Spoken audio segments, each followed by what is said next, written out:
Don't sleep in the dirty side. 2 to 3, the old them dirty red dogs. What's going on, MMA fans? Back here for UFC 99 from Cologne, Germany.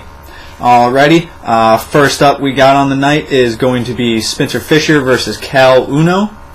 They're both very exciting. I mean, it's the 155 division. Both of the guys are very exciting. Fisher is definitely a good striker, and he has a very good chin. As all you have to do is watch the Sam Stout and Jeremy Stevens fights, because both of those fights were absolutely wars. He loves to brawl, even though he does have good, well-rounded skills. Cal Uno coming back, making his UFC re-debut. He's a very creative guy. He's pretty durable. He hasn't really fought top competition in a while, so this is going to be interesting to see how he comes back.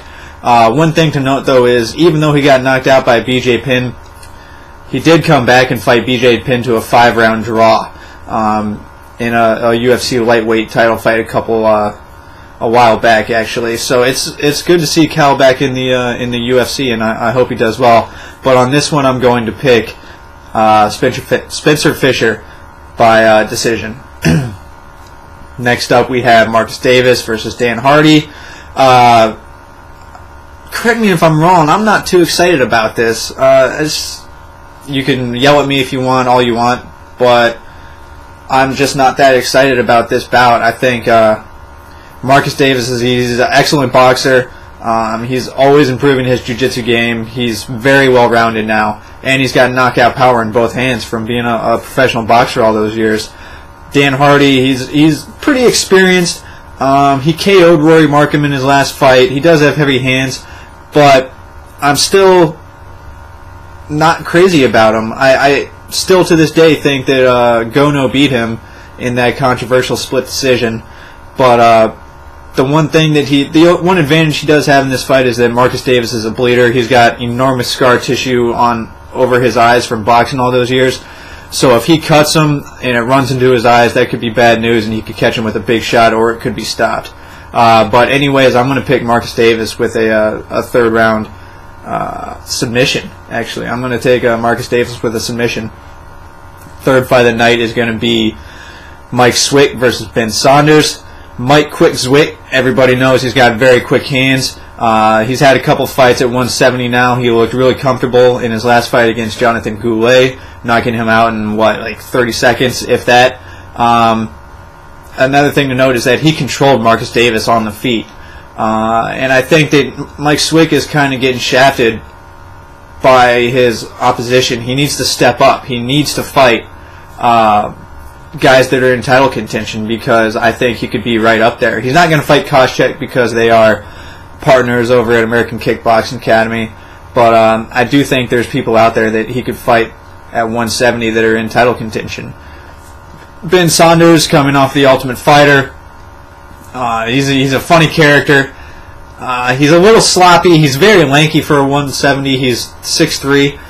He's always improving, and the thing that I love watching this guy about is that he loves to fight. There's some guys in there that are good, but they don't like to get hit. This guy, I think, likes to get hit, actually. And the image that will always be instilled in my mind was him throwing those 42,000 knees in a row at the UFC Fight for the Troops. But I think Mike Swick is going to take a decision in this one pretty handily. I think he's going to keep Saunders at bay, but you never know. Saunders has good jiu-jitsu as well, as he showed on the show. Fourth fight of the night is going to be Czech Congo versus Cain Velasquez. Sorry, I had to do it. Congo, you're starting to turn me. I think you love proving me wrong, because I pick against you every time, and you come out on top. Cain Velasquez is very hyped. The UFC wants this guy to be good. He's very marketable, coming out of American Kickboxing Academy as well. Through Czech Congo's career, what has been his weakness when he fights wrestlers? What is Cain Velasquez? A wrestler. So, I mean, this is a significant step up for Cain Velasquez. His hands look very good against Denis Stojnik. which doesn't really say much because Stodness really didn't mount any kind of offense against him. But we'll see how things go. I'm going to pick against Congo again. I'm sorry, man. Don't hate me. But I just think this is a very bad matchup for you. So I'm going to pick Velasquez via ground and pound in the third round. Main event of the night, Wanderlei, the Axe Murderer Silva versus Rich Ace Franklin. This is a pretty good matchup. It's a lot of people are saying that this is kind of a not that great of a card because of the main event, but this is a very good fight for a main event. Think of the people that Rich Franklin has lost to. He's lost to Anderson Silva twice. He's lost to Dan Henderson. And he's lost to... can you name any others? I can't. I think those are the only two people that he's lost to. I know there's somebody else. I'm sure somebody will write it down in the comments. They've both been around for a long time. Wanderlei is making his way down to the 185, which is why this is at a catch weight of 195. I don't agree with it. I think they just should have fought at 205. And then Wanderlei could have made his way down to 185 for the next fight. But this fight could go two very different ways.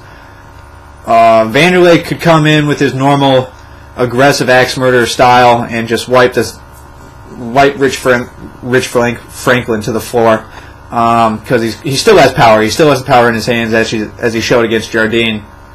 But also Franklin has very good footwork and very long arms as well. So either Wanderlei could have this could either end in a brutal knockout or it could end in a decision with Franklin just using his jab and keeping Wanderlei at bay all night.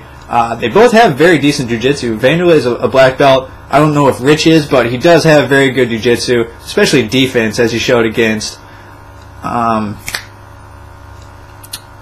Travis Lutter. That's who it was, against Travis Lutter as he rolled out of that armbar, which was a pretty badass escape. So I'm going to pick Wanderlei with a violent finish. Surprise, surprise. We have somebody rumored to be coming back to the UFC. Mirko Krokat Filipovic is supposed to be taking on Mustafa Al-Turk. It's supposed to be confirmed, but it's not on the UFC website yet. Hopefully they'll put it up to actually make it official. It's supposed to be official already, but why isn't it on the UFC website then? So I'm going to take Krokat in that one. Hope he has a good return. He's fighting in Germany, so he doesn't have to travel that far. Let's see how things go. Let me know what you guys think. Take it easy. Peace. In the dirty side. 2 to 3, the old, them dirty red dogs done.